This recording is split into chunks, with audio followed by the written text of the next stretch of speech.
হবিগঞ্জের মাধবপুর উপজেলার বারচান্দুরা গ্রামে পরকীয়ার জের ধরে দিনমজুর সাবু মিয়াকে খুনের ঘটনায় 4 আসামিকে ফাঁসির আদেশ ও 50,000 টাকা করে জরিমানার আদেশ দিয়েছেন আদালত। বুধবার দুপুরে হবিগঞ্জের অতিরিক্ত জেলা ও দায়রা জজ 2 AK-M কামাল উদ্দিন এই দণ্ডাদেশ দেন। দণ্ডিত আসামিরা হলো মাধবপুর উপজেলার বারচান্দুরা গ্রামের মোহাম্মদ আলীর ছেলে এমরান মিয়া, মারাজ মিয়ার ছেলে সোলেমান, মৃত হরমুজ আলীর ছেলে জাহিদ মিয়া এবং মুরাদপুর গ্রামের মৌলা মিয়ার ছেলে আবুল। তারা সকলেই আদালতে উপস্থিত ছিল। সাজা দেওয়ার পর তাদেরকে কারাগারে প্রেরণ করা হয়েছে।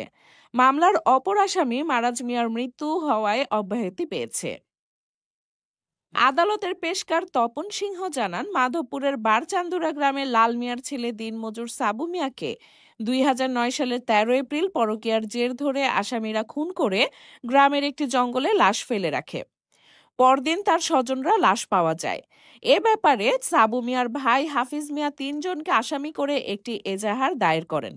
মাধবপুর থানার SI আলমগীর তদন্ত শেষে ওই বছরের 21শে মে তারিখে 5 জনের বিরুদ্ধে চার্জশিট দাখিল করেন। 13 জনের সাক্ষী শেষে বিজ্ঞ বিচারক বুধবার রায় প্রদান করেন। রায় প্রদানকালে মামলার বাদী হাফিজ মিয়া সহ তার স্বজনরা উপস্থিত ছিলেন।